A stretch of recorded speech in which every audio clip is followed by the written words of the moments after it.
The howling wind cut through the pines like a razor, sweeping snow across the moonlit clearing. Mark Grayson pulled his weathered coat tighter as he trudged through knee-deep drifts, his breath forming clouds in the frigid mountain air. Behind him, Atlas, a massive gray and white shepherd with unusually intelligent eyes, suddenly stopped, ears perked forward, nose testing the wind. "What is it, boy?" Mark asked, his voice rough from disuse. The dog growled low, not in threat but in alert. 3 years of companionship had taught Mark to trust the animal's instincts without question. Atlas was no ordinary dog. The military had enhanced him with heightened senses and intelligence during the same experimental program that had recruited Mark as an engineer. Now both were relics of a conflict most wanted to forget. Atlas bounded forward, disappearing into the darkness between the trees. Mark quickened his pace, following the deep paw prints in the snow. The abandoned mining town of Silver Creek lay silent behind them, its empty buildings standing like tombstones against the night sky. Mark had chosen this place precisely because people avoided it, haunted, they said, by the ghosts of a failed civilization and broken dreams. The perfect place for a man haunted by his own ghosts. Atlas barked once, sharp, insistent, from somewhere ahead. Mark unholstered his sidearm, the only modern weapon he still carried. The forest grew denser here, the moonlight filtering through branches and silver shafts. The temperature had dropped further, well below freezing now. When Mark found Atlas, the dog was standing sentinel over a hollow beneath a massive pine. At first, Mark saw nothing but shadows until a small movement caught his eye. He knelt, brushing away snow and pine needles. Two small forms huddled together, children barely conscious. Mark's heart hammered against his ribs as he reached out, touching a small arm. The skin beneath his fingertips was ice cold and blue. Not the blue of hypothermia, but a soft, alien blue that seemed to shimmer faintly in the darkness. "Jesus Christ," he whispered. They were dressed in thin, silvery garments that offered little protection against the bitter cold. No shoes. One child, slightly larger than the other, stirred at his touch. Eyelids fluttered open to reveal irises the color of polished silver, pupils expanding in the darkness. "Help, please," the child whispered in perfect, unaccented English. Mark didn't hesitate. He shed his coat, wrapping it around both children. As he lifted them, surprisingly light despite being the size of human 6-year-olds, the larger one spoke again, voice faint but clear. "We were bad, so Mom left us here." Mark cradled them against his chest. "No one's leaving you anywhere now," he said, his decision already made. Atlas circled them, sniffing cautiously at the children, then looked up at Mark with an expression that seemed almost human in its concern. "Come on, boy. We need to get them warm." The wind had picked up by the time Mark reached his cabin, a sturdy structure built against the side of the mountain, half hidden by pines. He shouldered the door open, Atlas slipping in ahead of him. The wood stove in the corner glowed with embers, and the dog immediately went to it, pawing at the nearby stack of wood and as if understanding the urgency. Mark laid the children on his bed, piling every blanket he owned over them. Their blue skin had a translucent quality in the lamplight, veins visible beneath the surface. Not red like human blood, but a deep indigo. Their features were almost human, yet subtly different. Cheekbones too high, noses slightly flatter, ears with a gentle point at the top. "Not human," Mark muttered to himself as he stoked the fire. "But definitely children." The rumors had circulated for weeks. A crash in the mountains north of Silver Creek, military vehicles converging on the site, unusual lights in the sky. Mark had dismissed it as the typical conspiracy theories that followed any unexplained event. Now the evidence lay in his bed, two small aliens shivering despite the growing warmth. The smaller child remained unconscious, but the older one, perhaps a girl, though Mark wasn't certain alien biology followed human gender dimorphism, watched him with those unnerving silver eyes. "Can you understand me?" Mark asked, approaching slowly to avoid frightening her. She nodded, then looked at the other child with obvious concern. "That's your—" Mark paused, unsure of the relationship. "Sister," the child supplied, "twin." "What's your name?" The child hesitated, then made a sound that started as a musical note and ended with what might have been words, but beyond human vocal capability. "You can call me Lyra," she said after a moment. "This is Elin. Mark nodded. I'm Mark. The dog is Atlas. At the mention of his name, Atlas patted over, resting his large head on the edge of the bed. Lyra reached out cautiously to touch his fur, then pulled back. He won't hurt you, Mark assured her. He's the one who found you. Lyra's hand returned to Atlas, fingers tangling in his thick coat. Thank you, she whispered to the dog. Mark filled a pot with snow to melt for water, then rummaged through his limited medical supplies. He had no idea what might help an alien child, but warmth and hydration seemed universal necessities. Lyra, he said carefully, what happened? Why were you out there alone? Her silver eyes clouded. We were escaping. The ship fell. Mother told us to run and hide. Her voice broke slightly. The bad humans came. The woman who pretends. What woman? Mark asked. But Lyra had turned her attention to her sister, who had begun to stir. Elend's eyes, when they opened, were the same startling silver, but wider, more innocent. She saw Mark and shrank back against her sister with a small cry. It's okay, Lyra soothed in their native language, a series of musical tones that made Atlas tilt his head in curiosity. He saved us from the cold. Mark offered water, which both children drank eagerly. Their movements were graceful despite their exhaustion, and Mark noticed small, almost invisible patterns on their blue skin, subtle whorls and lines that might have been natural markings or some form of cultural decoration. You need to rest, he told them, pulling the blankets higher. We'll talk more when you're stronger. Lyra nodded, but her expression remained troubled. The woman who pretends, she will look for us. She wants all the children. Mark's jaw tightened. He didn't know what that meant, but the fear in Lyra's voice was universal. No one's going to find you here, he promised. Get some sleep. As the children drifted into exhausted slumber, Mark checked his perimeter security system, motion sensors and cameras that would alert him to any approach. Then he cleaned and loaded his hunting rifle, setting it by the door. Atlas watched him with knowing eyes. I know, boy, Mark said quietly. Looks like our quiet life just got complicated. The dog huffed in what sounded remarkably like agreement, then settled on the floor between the bed and the door, a guardian position. Mark poured himself a measure of whiskey and stood by the window, watching snowflakes dance in the moonlight. For the first time in 3 years, something had broken through the numb routine of his self-imposed exile. He should contact authorities, report finding survivors from the crash. But which authorities? The same ones who had cordoned off the crash site, the ones Lyra feared? No, whatever was happening, those children were now under his protection. Mark drained his glass, the whiskey burning a path to his stomach. Tomorrow would bring decisions. Tonight, he would stand watch. Outside, unnoticed in the swirling snow, a shadow moved against the tree line, a figure too tall and thin to be human, observing the cabin with patient, alien eyes. Dawn brought heavy clouds and more snow. Mark, who had dozed in his chair by the fire, woke to find Atlas standing at attention, staring at the bed where the alien children slept. Lyra was sitting up, her silver eyes fixed on the dog with intense concentration. Atlas's tail wagged slowly, his head tilted as if listening to something. Are you talking to him? Mark asked, startling both dog and child. Lyra blinked. Not words, feelings. He understands. Mark rubbed his stubbled jaw.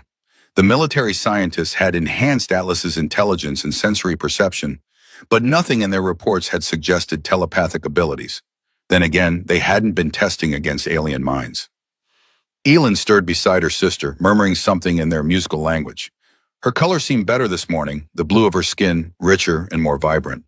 Are you hungry? Mark asked. Both children nodded eagerly. Mark prepared a simple breakfast of oatmeal with dried berries and honey. He watched carefully as the children examined the food, sniffing it before taking tentative tastes. Soon they were eating with obvious enjoyment, the simple meal disappearing quickly. More, he offered, and they nodded again. While they ate their second bowls, Mark checked his security feeds. The screens showed nothing but snow-covered forest, but something prickled at the back of his neck. Soldier's instinct, the feeling of being watched. Lyra, he said, returning to the table. You said you were escaping. From what? The girl exchanged a glance with her sister. The ship was taking us somewhere safe, but it was damaged. We crashed in the mountains. She gestured vaguely northward. Mother was hurt. The woman who pretends found us. She took Mother away. This woman, is she human? Like me? Lyra nodded. She said her name is Celesta Morn. She showed papers to the other humans who came. Said she was our, she struggled for the word, guardian. But she lies. She wants the children for the dark rooms. Mark frowned. Dark rooms? Where they study us? Elin spoke up, her voice softer than her sister's. The ship's memory showed us. They have been taking our people for many cycles. Mark felt a chill that had nothing to do with the winter air. Government black projects, extraterrestrial research. It sounded like conspiracy theory nonsense. Except two pieces of living evidence sat at his table, eating oatmeal with surprising dexterity, considering they had 6 fingers on each hand. How many of your people were on the ship? He asked. 23, Lyra answered. Most adults, 6 children. Her voice trembled. We don't know who survived. Mark's mind raced. If what they said was true, this Celesta person was collecting alien children for some clandestine research facility. The implications turned his stomach. He'd seen enough of humanity's scientific curiosity during the war to know how quickly it could become cruelty. You're safe here, he told them firmly. I need to go check something outside. Atlas will stay with you. The dog moved to sit between the children at Mark's command. Elin immediately threaded her 6-fingered hand into his fur. Outside, Mark circled his cabin, searching for signs of intrusion. The fresh snow had covered any tracks from the night before, but as he neared the tree line to the west, he found something that made his blood run cold. Impressions in the snow, not footprints exactly, but strange narrow markings, as if something with long, thin appendages had moved across the surface without fully breaking through. The pattern led toward his cabin, circled it, then returned to the forest. Someone, or something, had been watching them. Mark followed the trail to the edge of the trees where it suddenly vanished. Looking up, he saw nothing but snow-laden branches. Whatever had made those marks could move through trees or fly. A distant mechanical sound drifted down from the clouds. Helicopter rotors. Mark ducked back into the cover of the pines, scanning the gray sky. Military patrols had increased since the crash, but they rarely came this close to his property. The sound faded without the helicopter becoming visible. Still, it was a reminder that isolation wouldn't protect them forever. Back inside, Mark found the children examining his bookshelf with intense curiosity. Atlas remained at their side, vigilant but relaxed. Can you read our language? Lyra asked, holding up a dog-eared copy of Hemingway. Yes, those are stories. Will you read to us? Elin asked, her silver eyes wide with interest. The request was so normal, so childlike, that Mark felt something inside him soften. A protective instinct he thought had died along with his family in the bombings that had ended his military career. Later, he promised. First, we need to talk about keeping you safe. He hesitated, then asked, do your people have ways to contact each other? Any technology that survived the crash? Lyra shook her head. Our communicators were in the ship, but she exchanged another look with her sister. Our people will be searching. Mother is important. They will not abandon her children. Important how? Lyra touched the subtle markings on her forearm. She is keeper of records. The ship carried our history, our knowledge. The humans who hunt us want this knowledge. Mark nodded slowly. This wasn't just about alien children lost in the woods. It was about intelligence gathering, technology acquisition. The stakes were infinitely higher than he had first realized. I need to contact someone I trust, he said, to find out what's happening at the crash site. He still had one ally in Silver Creek, Sheriff Dalton Mace, a fellow veteran who had respected Mark's desire for solitude but checked in occasionally. If anyone could gather information without raising suspicions, it would be Dalton. The satellite phone connected after 3 rings. Mace here. Dalton, it's Mark Grayson. A pause. Mark, been a while. Everything okay up your way? Just checking in. Heard there was some excitement north of town. Military presence?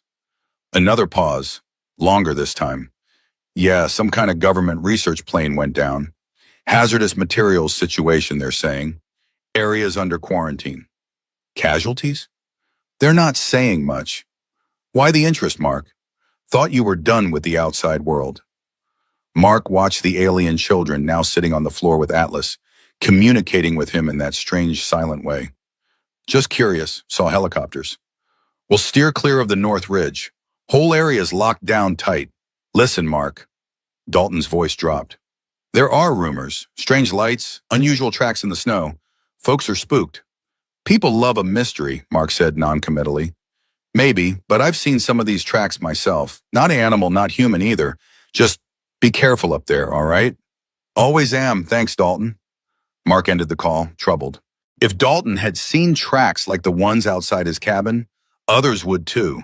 It was only a matter of time before someone followed them here. We can't stay, he told the children. It's not safe. Where will we go? Elin asked, fear edging her voice. I have a hunting cabin, deeper in the mountains, more isolated than this. We'll leave at nightfall. Mark spent the day gathering supplies, food, medical kit, ammunition, winter clothing that might fit the children. He found 2 pairs of his smallest wool socks, which the children pulled over their narrow 6-toed feet with expressions of wonder. Warm, Elin said, wiggling her toes inside the thick wool. As the afternoon wore on, Elin's condition worsened unexpectedly. Her skin paled to a lighter blue, and she developed a raspy cough that shook her small frame. What's happening? Mark asked Lyra, who hovered anxiously over her sister. The cold damaged her breathing sacs, Lyra explained. Our bodies are not made for your winter. Mark cursed under his breath. What can I do? What medicine do your people use? Lyra shook her head helplessly. The healers use special herbs. We don't have them here. Mark rummaged through his medical supplies, finding nothing that seemed appropriate for alien physiology. We need to keep her warm, very warm. He built up the fire until the cabin was sweltering, then wrapped Elin in thermal blankets. The child's breathing remained labored, her silver eyes dulled with pain. Tell me more about your people, Mark said to Lyra, hoping to distract her from her sister's condition. Where do you come from? A world called Nixa, Lyra replied, never taking her eyes off Elin. It is warmer than Earth, more oxygen in the air. She gestured vaguely upward. Far away, many jumps through the void. Is that why you're blue? The oxygen difference? Lyra nodded. Our blood carries more than yours. We need it to survive. She touched her sister's face gently. Elin's system is younger, still developing. The cold hurts her more. Mark checked his watch. Still hours until nightfall. If Elin's condition deteriorated further, they wouldn't be able to travel at all. Could oxygen help? He asked suddenly. I have a small tank for emergencies. Lyra's eyes widened. Yes, our healers use breath helpers when we travel to other worlds. Mark retrieved the oxygen tank and mask from his emergency supplies. He adjusted the flow carefully, then helped Lyra position the mask over Elin's face. The child resisted at first, then relaxed as the enriched air filled her lungs. Better? Mark asked after several minutes. Elin nodded weakly. Her color seemed to improve slightly, the blue deepening toward its normal shade. She needs to rest now, Lyra said. The air will help her recover. Atlas, who had been watching the proceedings with obvious concern, moved closer to Elin, pressing his warm body against her side. The child instinctively curled toward the dog's heat. While Elin slept, Mark continued preparations for their departure. He modified a small sled to carry the oxygen tank and other supplies they would need. If they moved quickly enough, they could reach the hunting cabin before dawn. Lyra observed his work silently for a while, then asked, Why are you helping us? Most humans would have called the authorities. Mark continued packing, avoiding her silver gaze. I've seen what authorities do with things they don't understand. Usually involves dissection and experiments. But that puts you in danger. Wouldn't be the first time. Mark secured a coil of rope to the sled. Besides, Atlas likes you. He's a good judge of character. At the sound of his name, the dog looked up, tail wagging slightly. He's special, Lyra said. Not like normal Earth dogs. No, Mark agreed. Military enhancement program. Supposed to create the perfect reconnaissance partner. They messed with his genetics, his brain chemistry, made him smarter, stronger, more perceptive. Then they shut the program down when the war ended. Why? Ethics concerns, public backlash, the usual reasons humans give when they are done playing God. Mark checked the oxygen gauge. They wanted to put him down. I couldn't let that happen. So you rescued him, Lyra said softly, like you're rescuing us. Mark didn't respond. He wasn't rescuing anyone, just postponing the inevitable. Sooner or later, the government would track them down. He was just one man against an entire system designed to capture and contain anything deemed a potential threat.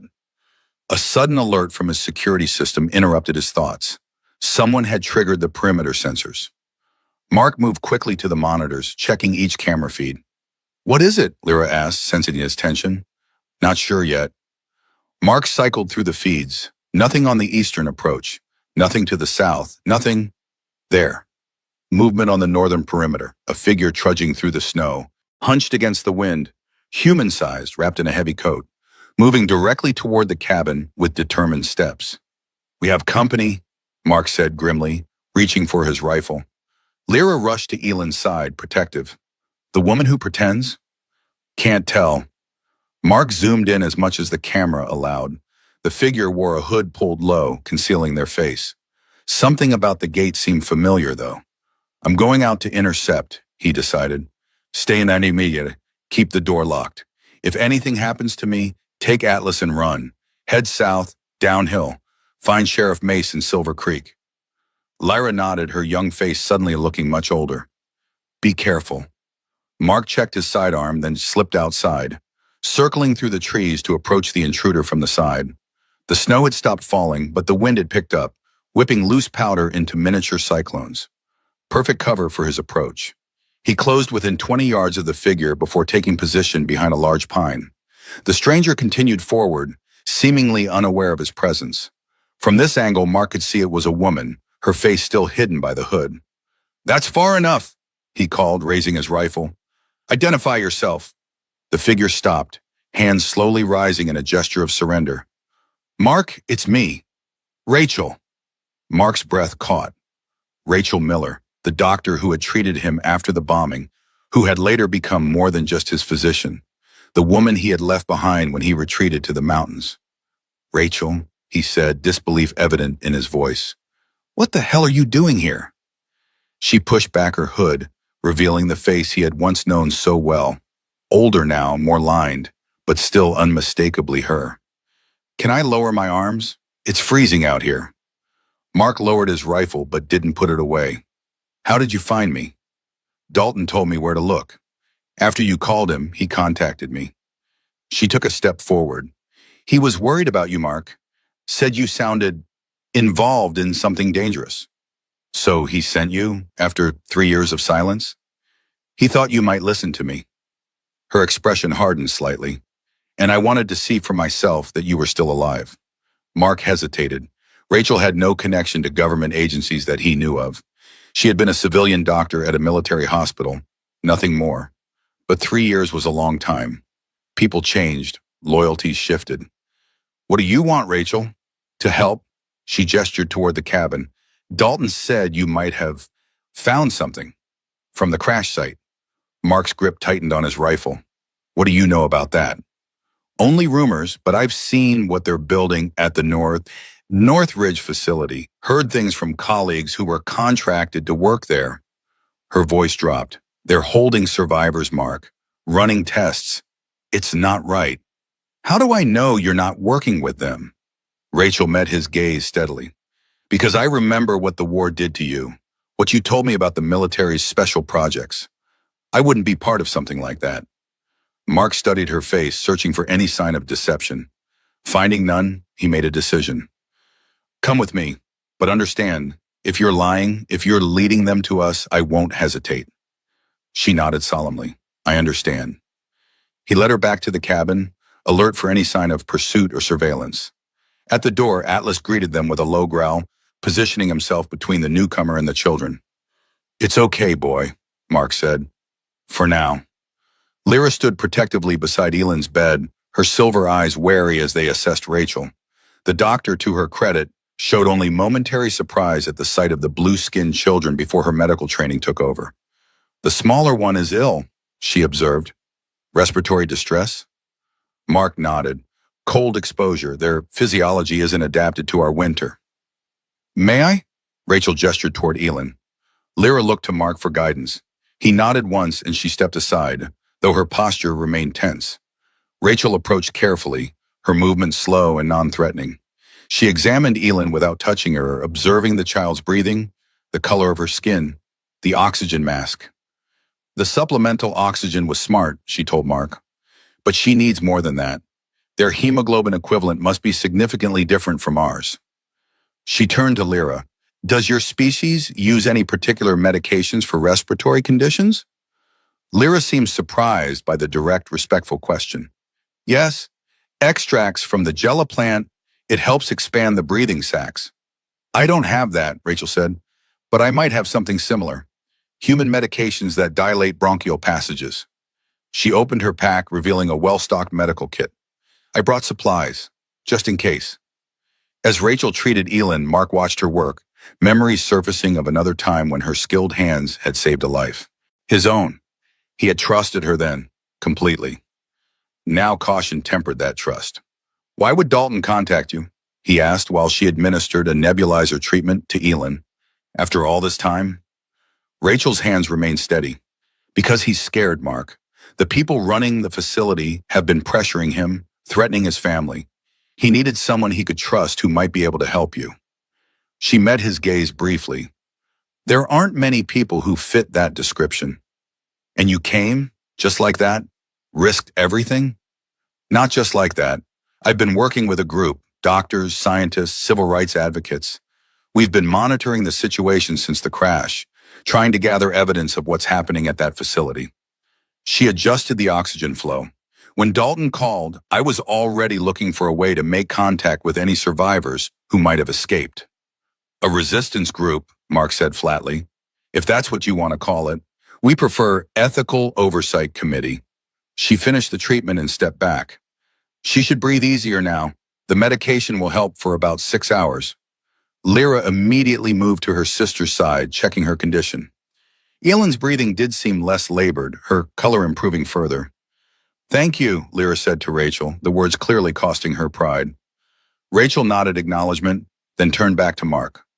You're planning to move them, aren't you? Tonight. How did you know? She gestured to the packed supplies, the modified sled. It's obvious, and it's the right call. They'll be coming for you, if not tonight, then soon. They? Department of Special Research and Containment, a black ops division that officially doesn't exist. Celeste Morn is their field director. Rachel's expression darkened. She's ruthless, Mark. Brilliant, but utterly without ethical boundaries. She has the children's mother, Lyra interjected, and others from our ship. Rachel nodded grimly. The facility is holding at least 7 survivors that we know of. 3 adults, 4 children. They're conducting invasive tests, tissue sampling, looking for technological advantages, biological secrets. Mark's jaw clenched. How do you know all this? We have someone on the inside, a scientist who couldn't stomach what was happening. Rachel checked her watch. We're planning to get them out, Mark. All of them. But we needed to find any survivors who escaped first. Wait, Mama, because their people are coming. Rachel's eyes held his.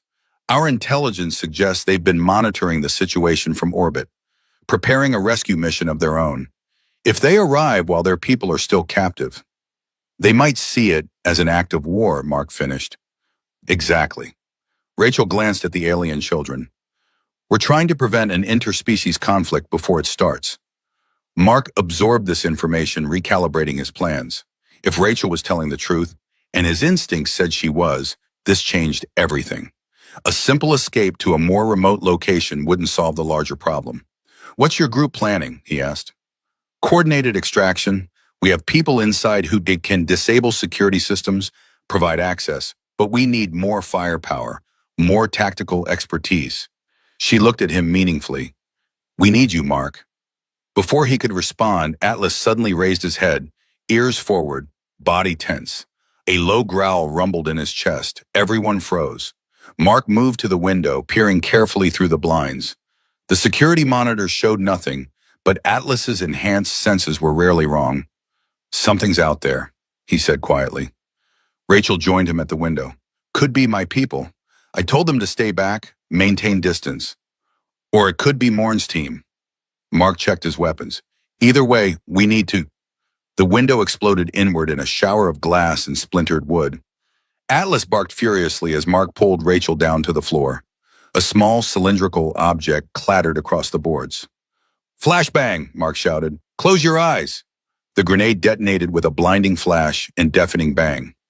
Even with his eyes shut and ears covered, Mark felt the concussive force. Disoriented, he struggled to his feet, reaching for his rifle. The door burst open, armored figures pouring in.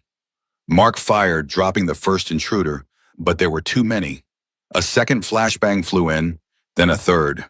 Through the chaos, Mark saw Lyra dragging Elin toward the hidden back exit, Rachel helping them. Atlas launched himself at an attacker, powerful jaws locking onto an armored forearm. Something struck Mark from behind, hard, professional. He staggered, vision blurring. Another blow and he was on his knees. "Secure the targets," a female voice commanded. "Tranquilize the dog." Mark fought through the pain and disorientation, firing his sidearm blindly toward the voice. A bullet whined past his ear in response. "Alive, not dead," the woman snapped. "We need him for questioning." Something sharp pierced Mark's neck. Warmth spread through his veins, his limbs suddenly too heavy to move. The rifle slipped from his fingers. He tried to call out to Atlas, to the children, but his tongue wouldn't obey. As darkness claimed him, the last thing he saw was a familiar face framed by sleek dark hair, cold eyes studying him with clinical interest. Celesta Morn had found them.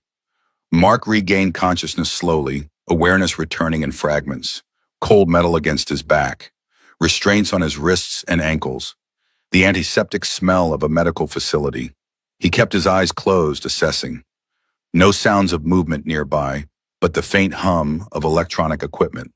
His body ached, particularly his head, but nothing seemed broken. The effects of whatever drug they had used were fading, leaving a metallic taste in his mouth. Cautiously, he opened his eyes. A sterile white room, medical equipment along one wall, a reinforced door with a small observation window. Classical interrogation setup, designed to disorient, to establish complete control. The door opened. Celesta Morn entered, followed by two armed guards. She was exactly as Lyra had described, not physically imposing, but radiating cold authority. Her dark hair was pulled back in a severe bun, her face sharp-featured and intelligent. "Mr. Grayson," she said, consulting a tablet. "Former military engineer, Special Projects Division, distinguished service record, then a mental breakdown following the death of your family in the Eastern Seaboard bombardment. Interesting that you've resurfaced now, of all times." Mark remained silent, studying her. "Your resistance is unnecessary," she continued. "We're not the enemy. We're scientists seeking to understand a potential threat to national security." "Children are a threat?" Mark's voice was hoarse. "They're not children, Mr. Grayson. They're alien biological entities with unknown capabilities. The fact that they resemble human children is merely evolutionary convergence, or possibly deliberate mimicry designed to lower our defenses." "Where are they?" Mark asked. "What have you done with them?" "They're safe, being examined by our specialists." She set the tablet down, leaning closer. "What interests me more is you, Mr. Grayson. Why protect them? What did they offer you?" "Nothing. They needed help." "Altruism?" Celesta smiled thinly. "From a man who abandoned human society entirely? I find that difficult to believe." Mark tested his restraints subtly. Solid, professional work. No give at all. "Where's Atlas?" he asked. "The enhanced canine?" "Also being examined. Remarkable specimen. The genetic modifications are far more extensive than the records indicated." She tilted her head slightly. "He fought quite impressively to protect the aliens. Injured 2 of my men before we could subdue him." Pride mingled with worry in Mark's chest. Atlas was alive at least. "And Dr. Miller?" he asked. "Was she working for you all along?" Celesta's expression revealed nothing. "Dr. Miller has her own motivations. Currently, she's enjoying our hospitality in another section of the facility." So Rachel had been captured too. Either she was telling the truth about opposing Celesta's operation, or this was an elaborate deception to maintain her cover. Mark couldn't be sure yet. "What do you want from me?" he asked directly. "Information, primarily. What did the aliens tell you about their species, their technology, their intentions toward Earth?" Nothing, they're children, scared and trying to survive. Celeste sighed, a theatrical display of disappointment. Mr. Grayson, please. We recovered communications equipment from your cabin, not human technology. They clearly trusted you with more than sob stories. Mark kept his face neutral. The Nixon communication device, they must have found it during their search. It was just a beacon to signal their people if they found their mother. Their mother? Celeste's eyes sharpened with interest. The female we're holding? The one with the elaborate markings? Mark cursed inwardly. He'd revealed too much. I don't know, they just said their mother was taken by your people. Fascinating. Celeste made a note on her tablet. That would explain the female's unusual resistance to our examinations. Maternal protective instincts, perhaps. Rage boiled in Mark's chest. Examinations? Is that what you call torture now? Strong words, Mr. Grayson. We're conducting scientific research on a non-human species. Ethics designed for human subjects don't apply. They feel pain. They have families, culture, language. That's enough to deserve ethical treatment. Celeste studied him with clinical detachment. Your military file mentioned your ethical objections to certain research protocols. It seems those tendencies have only grown stronger. She straightened. Rest assured the specimens are valuable to us. We have no interest in damaging them unnecessarily. They're not specimens, Mark said through clenched teeth. They're refugees. Their ship was a diplomatic mission. Is that what they told you? Celeste's smile didn't reach her eyes. How convenient, a claim impossible to verify. What about the technology you've recovered? The ship's records? Surely that proves their vessel was extensively damaged in the crash. Much of their technology was destroyed or is currently inoperable. She moved toward the door. But we're making progress. With the right incentives, the specimens have begun to cooperate. The implication was clear. They were using the children to coerce the adults, or vice versa. Mark strained against his restraints, earning only the bite of metal against his wrists. You'll pay for this, he promised quietly. When their people come looking for them. If any rescue attempt is made, Celeste interrupted, we're fully prepared to respond. In fact, we're counting on it. Additional specimens, more advanced technology, it would accelerate our research significantly. She paused at the door. Think carefully about your position, Mr. Grayson. Cooperation could earn you leniency, perhaps even a role in the research program. Your engineering background would be valuable. Her gaze hardened. Continued resistance will only make things more difficult for you, and for the specimens you seem to care about. With that, she left, the guards following. The door sealed with a pneumatic hiss, leaving Mark alone with his rage and the growing certainty that Celeste Morn represented a threat not just to the Nixon refugees, but potentially to peaceful relations between two civilizations. Hours passed. Mark worked systematically at his restraints, achieving nothing but raw wrists. He examined every inch of the room he could see from his position, searching for weaknesses, opportunities. The observation window darkened occasionally, someone watching him, assessing his behavior. When the door finally opened again, he was surprised to see not Celeste, but a man in a lab coat, middle-aged, balding with nervous hands and guilty eyes. Mr. Grayson, sure, the man said quietly, glancing back at the door. My name is Dr. Parker. I don't have much time. You're with Rachel's group, Mark guessed. Parker nodded, moving to check Mark's vital signs, a pretense to speak privately. The extraction plan is proceeding.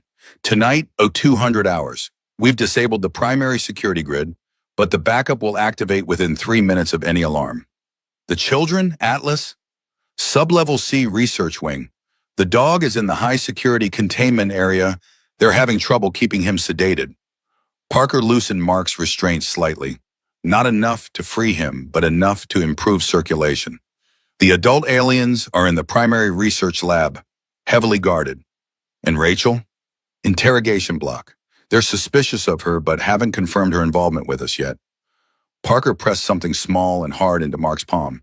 Magnetic key. It will open your restraints and most interior doors. Wait for the signal, power fluctuation, then emergency lighting only.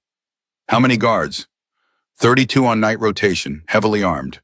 Parker stepped back as footsteps approached in the corridor. We'll get only one chance at this. The door opened, revealing a security guard. Time's up, Doctor. Parker nodded, gathering his equipment. To the guard, he said, "Patient is stable but dehydrated. I've ordered IV fluids." After they left, Mark carefully concealed the magnetic key beneath his body, mind racing with possibilities and contingencies. If Parker was legitimate, the coming hours would determine not just his fate, but potentially the future of human-Nixon relations. If it was a trap, well, he'd deal with that possibility when the time came. Mark closed his eyes, conserving strength, reviewing the layout of the facility based on Parker's brief information.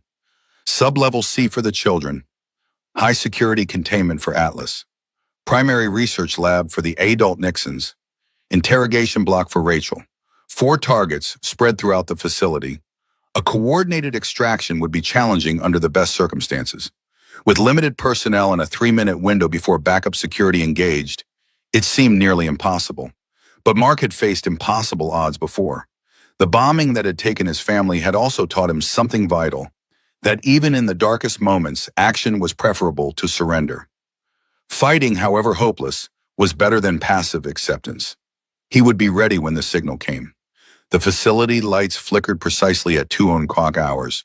A moment later, they went out completely, replaced by the dim red glow of emergency lighting. Mark didn't hesitate. He retrieved the magnetic key and pressed it against his restraints. The locks disengaged with a soft click. He moved quickly, checking the door. Unlocked, as Parker had promised. The corridor beyond was empty, the guard station at the far end abandoned as personnel responded to the power failure. Mark oriented himself based on the emergency exit signs. If Parker's information was correct, the children would be 2 levels down. Atlas was on this level, but in the opposite wing. The adult Nixons and Rachel were both on the level below. Strategic thinking dictated that he should secure Atlas first. The dog's enhanced senses and combat capabilities would be invaluable for the rest of the rescue. But Mark's heart pulled him toward the children. If Celesta decided to use them as leverage or hostages, all might be lost. A distant alarm began to sound, the extraction team making their move elsewhere in the facility. Mark made his decision. The children first, then Atlas, then the adults and Rachel. He headed for the stairwell, moving as silently as his military training allowed. Sub-level C was in chaos, scientists and security personnel rushing to secure research materials, others heading for designated safe rooms. In the confusion, Mark slipped past them, following signs for the pediatric research wing. He found it locked down, a guard stationed outside. The man was young, nervous, his weapon held too tightly. Mark approached from behind, using the rhythmic emergency lighting to time his movements. One moment in shadow, the next striking precisely at the pressure points his combat instructors had drilled into him years ago. The guard collapsed without a sound.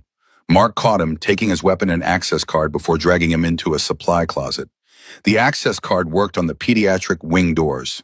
Inside, Mark found a scene that ignited fury in his chest. The alien children, including Lyra and Elin, confined in transparent cells like laboratory specimens. Medical equipment surrounded each enclosure, monitoring every aspect of their biology. Lyra saw him first, her silver eyes widening in recognition. She pressed her hands against the transparent barrier, mouth forming his name though no sound penetrated the enclosure. Mark located the control panel and swiped the access card. Red lights turned green. The barriers began to retract, alarms immediately blaring throughout the section. "Quickly," he told the children as they emerged. "Stay together. Follow me." There were 6 in total, Lyra and Elin, plus 4 others of varying ages, all with the same blue skin and silver eyes. They gathered around him with the discipline of those accustomed to crisis. "My mother," Lyra said urgently. "We must find her." "We will," Mark promised. "But first, we need Atlas." He led them back toward the stairwell, the children moving with surprising speed and silence. The facility's confusion worked in their favor, security protocols breaking down as personnel responded to multiple simultaneous crises. The high-security containment area proved more challenging. 2 guards remained at their posts despite the chaos, professional enough to maintain their duty. Mark hesitated, unwilling to engage in a firefight with the children present. An explosion rocked the facility, distant but powerful enough to shake the walls. The guards' radios crackled with urgent commands. After a brief exchange, one left to respond, leaving a single guard at the containment entrance. Before Mark could formulate a new plan, Lyra stepped forward. She made a series of musical tones, not speech, but something more primal. The remaining children joined in, creating a harmonic pattern that seemed to ripple through the air. The guard stiffened, his expression slackening. He stared blankly ahead, weapon lowered. "What did you do?" Mark whispered. "Harmony disruption," Lyra explained quickly. "It confuses human thought patterns. Temporary only." Mark didn't question further. He approached the guard, carefully removing his weapon and access card. The man didn't resist, his eyes unfocused, breathing shallow. "He'll recover?" Mark confirmed. Lyra nodded. "Soon. We must hurry." The containment area housed various specimens, some recognizably terrestrial, others clearly not. Mark found Atlas in a reinforced enclosure at the far end. The dog was awake but groggy, a monitoring collar around his neck replacing his usual one. "So, Atlas," Mark called softly.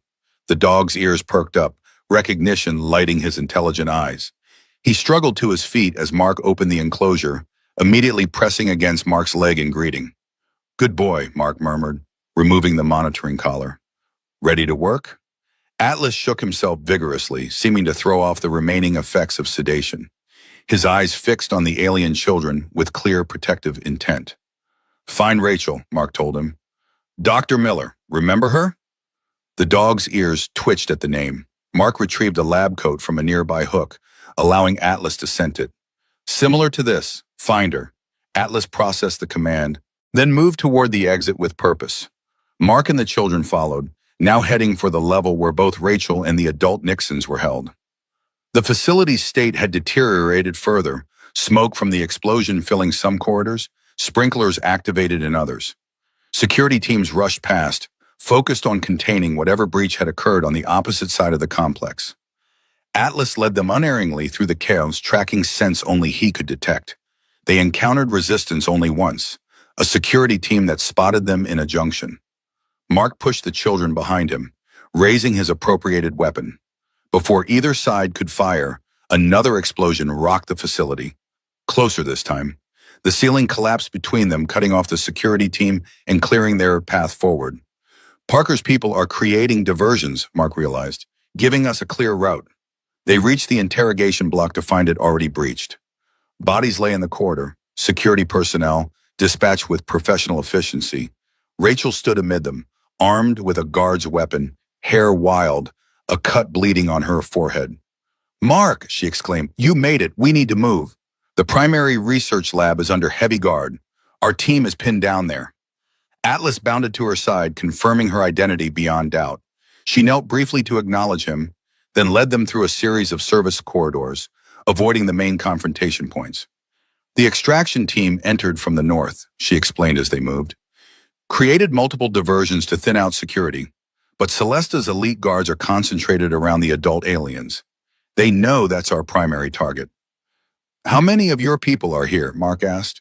12. Former special forces, mostly, plus 3 of us inside. She glanced at the alien children. "Are they all accounted for?" Lyra nodded. "All the young ones, but the adults, my mother?" "We're going to get them now," Rachel assured her. They emerged into a corridor adjacent to the primary research lab. The sounds of gunfire echoed from around the corner, brief, professional exchanges rather than panicked spraying. Rachel gestured for them to wait, then peered carefully around the edge. 4 of our team are pinned down at the main entrance. Celesta's guards have superior position and firepower. Mark considered their options. Is there another way in? Ventilation system maybe, but it would be too small for adults. Lyra stepped forward. "We could go, the young ones, through your air passages." "Absolutely not," Mark said immediately. "Too dangerous." "Our people are in there," Lyra insisted, her silver eyes fierce. "Our mother. We can move through spaces your kind cannot. Silent, undetected." "What would you do once inside?" Rachel asked. "Free our people. They are restrained but not unconscious. Together we have abilities your guards cannot counter." Mark remembered the harmony disruption that had incapacitated the guard earlier. "It's too risky, Lyra. If anything happened to you..." "If we do nothing, we all fail," she countered with startling maturity. "The facility's emergency protocols will reset soon. The opportunity will be lost. Rachel checked her watch. She's right, we have less than 4 minutes before backup systems engage. Full lockdown. Mark looked at the alien children, seeing not just vulnerability, but determination and capabilities he didn't fully understand. Making the decision went against every protective instinct, but the tactical logic was sound. If you go, he said to Lyra, I need your word that you'll retreat at the first sign of serious danger. No heroics. We are not heroes, Lyra replied solemnly. We are survivors. Rachel led them to a maintenance access point where the ventilation system could be entered. The opening was indeed too small for an adult human, but adequate for the slender alien children. The primary research lab is straight down this main shaft, then left at the third junction, she explained, showing Lyra a simplified facility map. Once you're inside, you'll need to disable the restraint systems. The controls should be on the central console. Lyra nodded, then turned to her sister and the other children. They communicated briefly in their musical language, organizing themselves with impressive efficiency. 3 minutes to enter, free our people, and unlock the main doors, Lyra confirmed. We will succeed. Before entering the vent, she grasped Mark's hand briefly. If we fail, tell our people what happened here. Tell them not all humans are like the woman who pretends. Then they were gone, slipping into the darkness of the ventilation system with barely a sound. Mark, Rachel, and Atlas took position near the lab's secondary entrance, ready to move when, if, the doors unlocked. The gunfire around the corner continued sporadically, keeping Celesta's guards occupied. Your people, Mark said quietly to Rachel. They knew the risks? She nodded. Everyone volunteered. Most have family members who were taken during previous contact events. This isn't the first time Celesta's group has captured extraterrestrial visitors. How long has this been happening? Decades at least. Most incidents are successfully covered up. But this crash, it was too large, too public. They couldn't contain all the evidence or all the survivors. She checked her weapon. It forced everything into the open, at least for those of us watching carefully. 2 minutes passed with excruciating slowness. Then a new alarm sounded, different from the others, more urgent. Containment breach in the primary lab, Rachel translated. They did it. The door beside them clicked, security lights changing from red to green. Mark didn't hesitate. He pushed through, Atlas at his heels, weapon ready. The scene inside was chaotic, but not in the way he had expected. No gunfire, no physical confrontation. Instead, Celesta's guards stood frozen in place, weapons lowered, expressions vacant, just like the guard outside Atlas's containment area. Some were slumped unconscious on the floor. The adult Nixons, 7 of them, stood in a circle free of their restraints. Their hands were raised, fingers splayed, heads tilted back. From their throats came the same harmonic tones the children had produced, but magnified, layered, overwhelming. In the center of the circle stood Celesta Morn, her face contorted in a silent scream, hands pressed against her ears. Mark spotted Lyra and the other children emerging from a ventilation grate, rushing to join the adults. One female, taller than the others, with elaborate markings covering her blue skin, embraced Lyra and Elin with visible relief. Aeneas, Mark guessed, the children's mother. The harmonics reached a crescendo, then stopped abruptly. The sudden silence felt physical, like a pressure wave passing through the room. Celesta collapsed to her knees, blood trickling from her nose and ears. The Nixon adults turned toward Mark and Rachel, their silver eyes assessing. You helped our young, one said, male, with authority evident in his bearing. Why be? Because it was right, Mark answered simply. The Nixons studied him, then nodded once, a gesture that somehow conveyed both acknowledgement and respect. We must leave, Rachel urged. The backup systems. As if on cue, alarms began to sound. Metal shutters began descending over the doors and windows. This way, Rachel shouted, leading them toward the main entrance where her team had been engaged. They found the area secure, Celesta's guards neutralized, the extraction team waiting with expressions of amazement at the sight of the freed aliens. Primary exit compromised, one of the team reported, heavy reinforcements approaching from the south wing. Secondary extraction route, Rachel ordered, through the vehicle bay. They moved as a unified group now, humans and Nixons together, the adults protecting the children, Mark's appropriated weapon, and Atlas's enhanced senses securing their flanks. The facility's remaining security forces seemed disorganized, perhaps affected by whatever harmonic attack the Nixons had deployed in the lab. The vehicle bay contained several military-style transport trucks. Rachel's team moved efficiently to secure two of them, hot-wiring the ignitions while others provided cover. "We'll split up," Rachel decided. Two vehicles, different routes to the rendezvous point. As they prepared to board, Aeneas approached Mark. "You protected my daughters when I could not," she said, her English accented but clear. "Our people will remember this." "Just get them somewhere safe," Mark replied, "away from Celesta and her kind." "We will. Our ships survived the crash better than the humans believe. Repairs are nearly complete." She hesitated. "You could come with us, you and your companion." She gestured to Atlas. "Our world would welcome you." Before Mark could respond, gunfire erupted from the bay entrance, a final desperate assault by Celesta's remaining forces. Everyone scrambled for cover, bullets ricocheting off metal and concrete. "Go," Mark shouted to the Nixons. "Get the children out." Aeneas hesitated, then directed her people toward the waiting vehicles.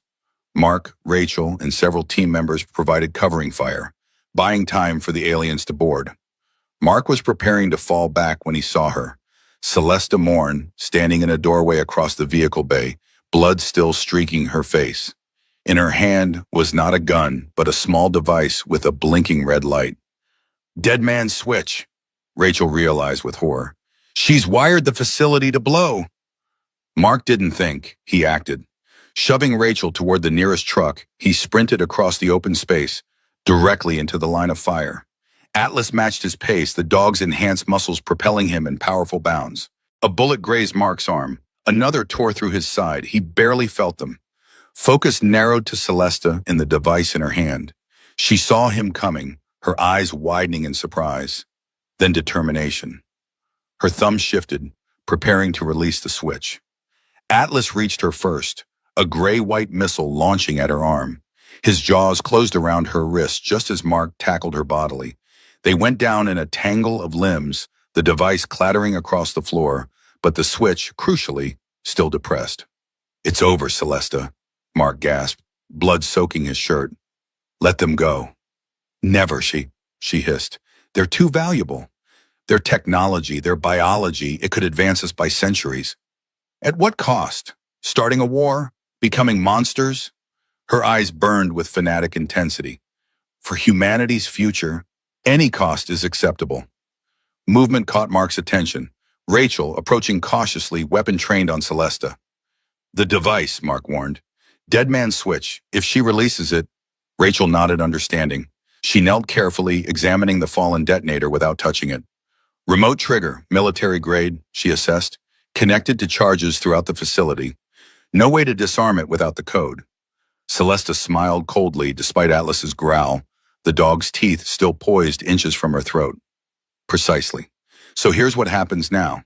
You let me go, take the device with me, and allow me to leave. Once I'm clear, I'll deactivate it remotely."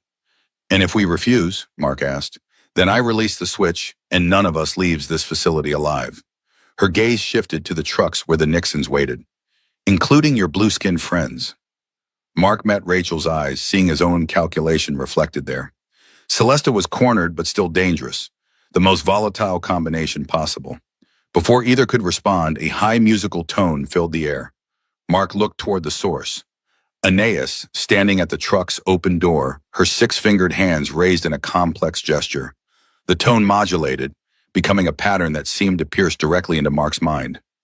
He winced, fighting a sudden wave of disorientation.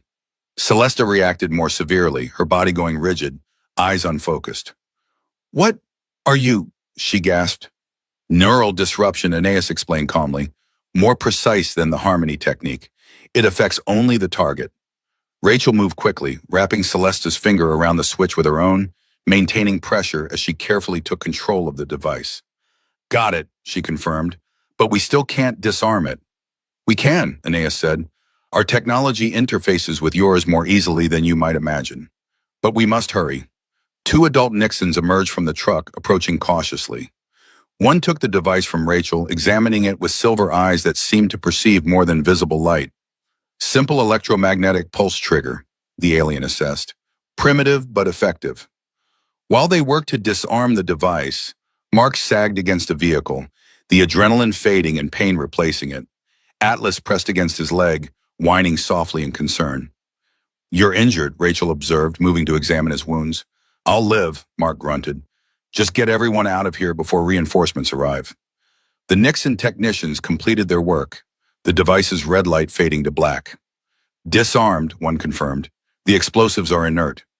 Celesta remained conscious but immobilized, her eyes burning with hatred as she watched her plans unravel. Two of Rachel's teams secured her with zip ties. "She'll face justice," Rachel promised. "We have enough evidence of human rights violations to ensure she never operates with authority again." "What about the other survivors?" Mark asked. "From previous contacts?" "We'll find them," Rachel assured him. "This was just the beginning. With the Nixons' help, we'll dismantle Celesta's entire operation." Anais approached, her silver eyes focused on Mark's injuries.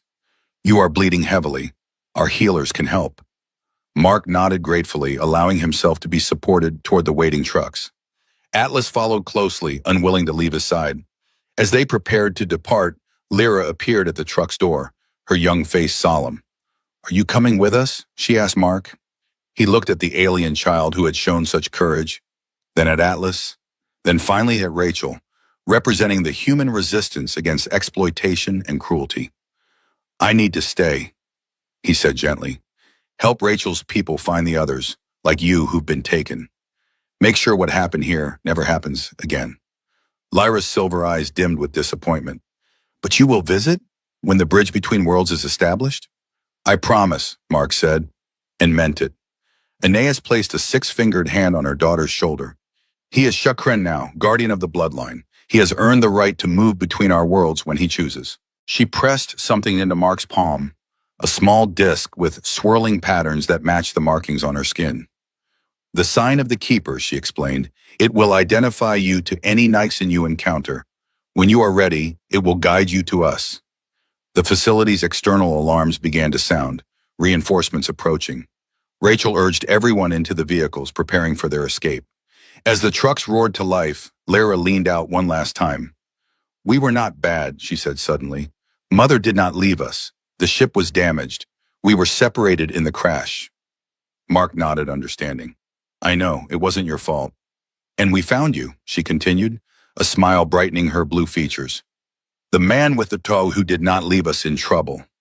Atlas barked once, as if acknowledging his role in the story. Mark rested his hand on the dog's head, feeling a connection to something larger than himself, a bridge between worlds that had begun with a simple act of compassion in a snowy forest. The trucks departed, speeding away from the facility that had nearly become a flashpoint for interspecies conflict. Mark watched them go, the sign of the Keeper warm in his palm, Atlas solid at his side. The battle was won, but the larger struggle was just beginning, to build understanding between two civilizations, to protect the vulnerable on both sides, to ensure that humanity's first official contact with an alien species would be marked by cooperation rather than exploitation. It was a worthy mission for a man who had once sought only isolation, who had retreated from human connection after devastating loss. Now Mark Grayson stood at the threshold of a new chapter, not just in his life but in human history, and he would not face it alone.